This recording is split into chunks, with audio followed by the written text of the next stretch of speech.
Lantas pertanyaannya, pemirsa, mengapa Hasto ditetapkan sebagai tersangka setelah kasus Harun Masiku berjalan selama 5 tahun? Akankah Megawati Soekarno Putri turun tangan?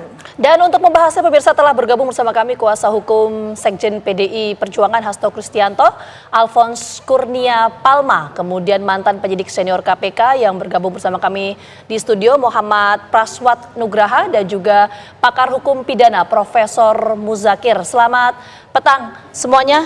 Kita pertama menuju ke Mas Pras terlebih dahulu. Ya, Mas Pras, kalau kita lihat ini kenapa kemudian Hasto ditetapkan sebagai tersangka ini setelah kasus Harun Masiku berjalan selama kurang lebih hampir 5 tahun? Ya, jadi secara kronologis, Mbak, ini kan proses operasi tangkap tangannya tanggal 8 Januari 2020. Dan hari ini memang betul secara runut waktunya memang sudah hampir 5 tahun. Nah, jadi ada perkembangan kemarin tanggal 18 Desember 2024, itu ada laporan pengembangan penyidikan yang tentu saja disusun oleh teman-teman tim penyidik atas perkembangan dan penemuan alat-alat bukti baru, baik elektronik maupun alat bukti dokumen dan lain-lain, maupun kesaksian ya. Kemarin kan sudah disusun secara kronologis, konstruksinya apa saja, Pak Ketua juga, Pak Setio sudah menyampaikan kepada publik bagaimana kemudian KPK sudah menemukan alat bukti A, B, C, J, dan lain-lain itu sudah secara kronologis dan runut. Jadi tanggal 20 ada ekspos perkara, itu ekspos perkara yang pertama dari pimpinan yang baru, periode yang baru. Lalu kemudian tanggal 23 Desember ada sprindik dengan 153, itu kalau nggak salah 153 perindiknya. Lalu kemudian tanggal 24 dikirimlah SPDP. Nah, SPDP ini yang kemudian beredar. SPDP ini surat pemberitahuan dimulainya penyidikan. Which is itu adalah kewajiban KPK setiap tersangka atau keluarga tersangka terkait proses penyidikan, bila mana dia kemudian naik statusnya menjadi tersangka, itu wajib diberitahukan.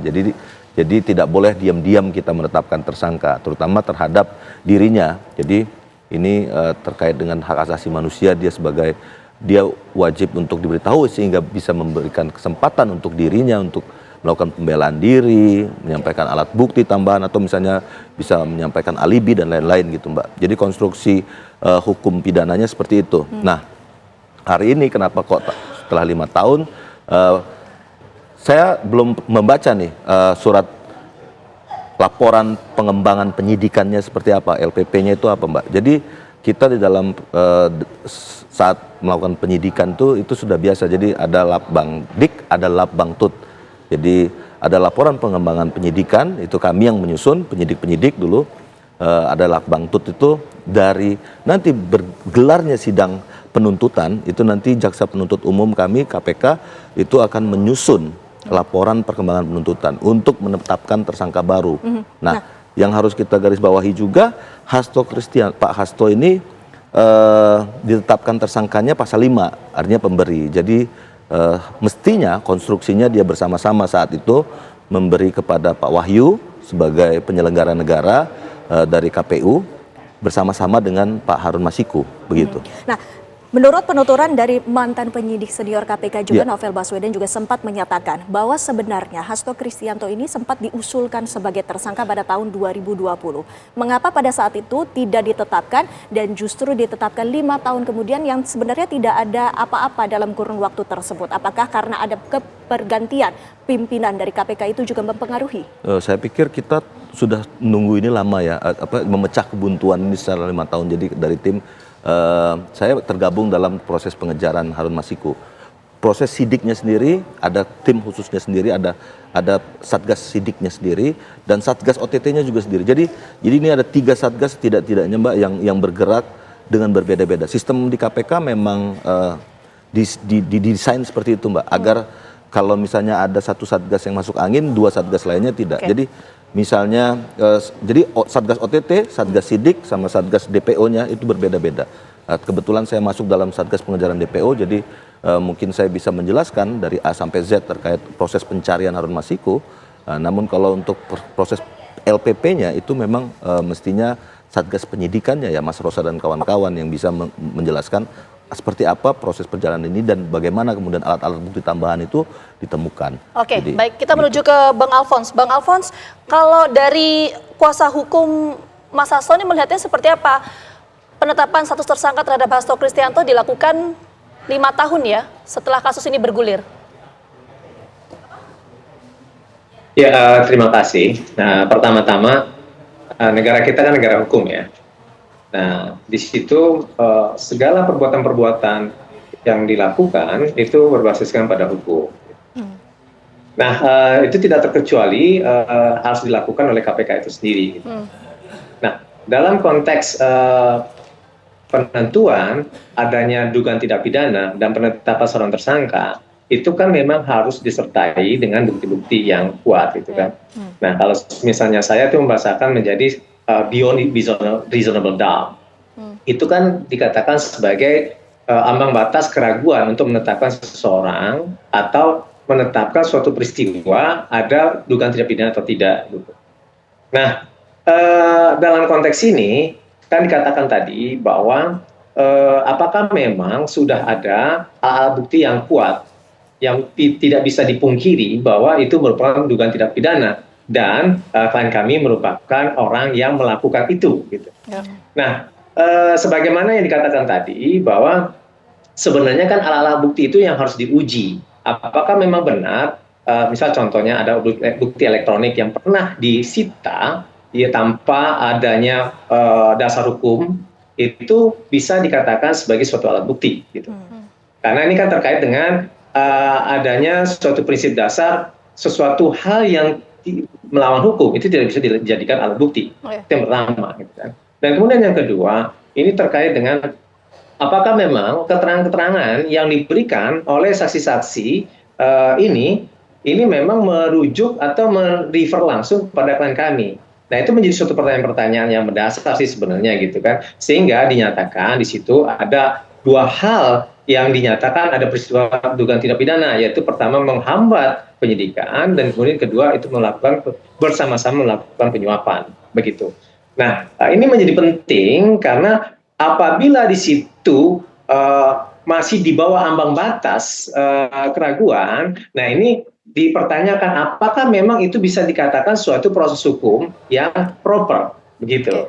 Nah, karena begini, saya juga baca di beberapa media bahwa pada saat ini penyidik juga masih berusaha masih menambah alat bukti yang lain, begitu. Nah, jadi begini semakin menguatkan bahwa ini memang dipaksakan, gitu.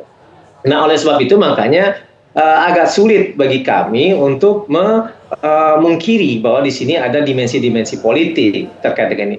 Jadi kita mengukurnya bukan dari realitas politik gitu ya, tetapi berdasarkan fakta-fakta atau bukti-bukti yang ada pada saat ini. Apakah itu dikualifikasi sebagai barang bukti atau dikualifikasi memang sudah menjadi alat bukti begitu. Nah, ini yang menurut kami menjadi suatu pertanyaan mendasar gitu kan, apakah memang ini merupakan suatu proses penyidikan yang proper gitu. Di samping di sini kami melihat prosesnya begitu cepat gitu kan. Kalau dikatakan tadi kan LPP-nya itu tanggal 18 Desember 2024 ya. Dan kemudian surat perintah penyidikannya itu tanggal 23 dan sampainya kepada Bang Alphonse, klien kami itu tanggal 24 gitu. Iya, maaf, nah, saya potong sebentar. Bang Alphonse, tadi Bang Alphonse menyampaikan bahwa ada dimensi politik dalam konstruksi kasus ini. Saya tanyakan ke Prof. Muzakir. Prof. Muzakir juga melihat seperti itu?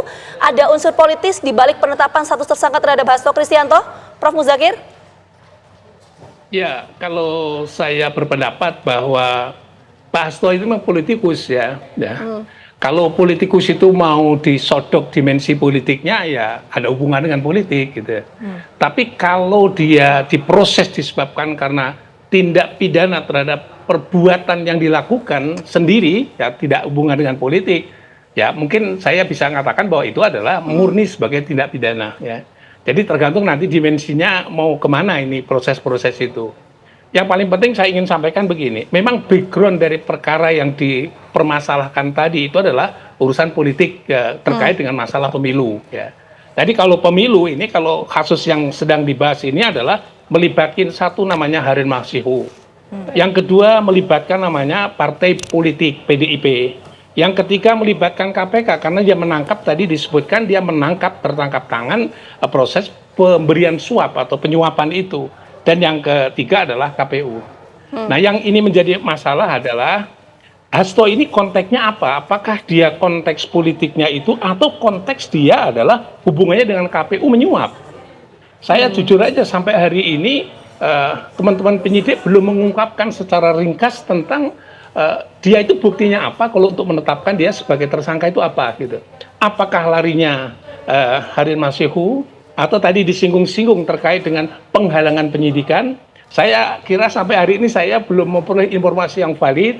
Ya mudah-mudahan nanti melalui diskusi ini kita bisa memperoleh informasi yang valid ya. Karena penting itu menurut saya supaya kami juga tidak terombang-ambing politik atau bukan begitu. Teori saya mengatakan hukum steril dari politik gitu. Tapi kalau tiba-tiba saya menemukan kasus sekarang itu ada politik ya, saya akan tegaskan kembali memang itu tidak boleh begitu. Oke, jadi yang dipertanyakan adalah soal alat bukti apa yang kemudian menguatkan Hasto Kristianto ditetapkan sebagai tersangka. Nanti kita akan bahas ya bersama dengan Mas Pras mengenai bagaimana sih prosedur untuk penetapan status tersangka terhadap seseorang. Tapi jawabannya nanti, Mas Pras, kita jeda dulu. Kami kembali hadir saat lagi untuk Anda. Tetaplah bersama kami.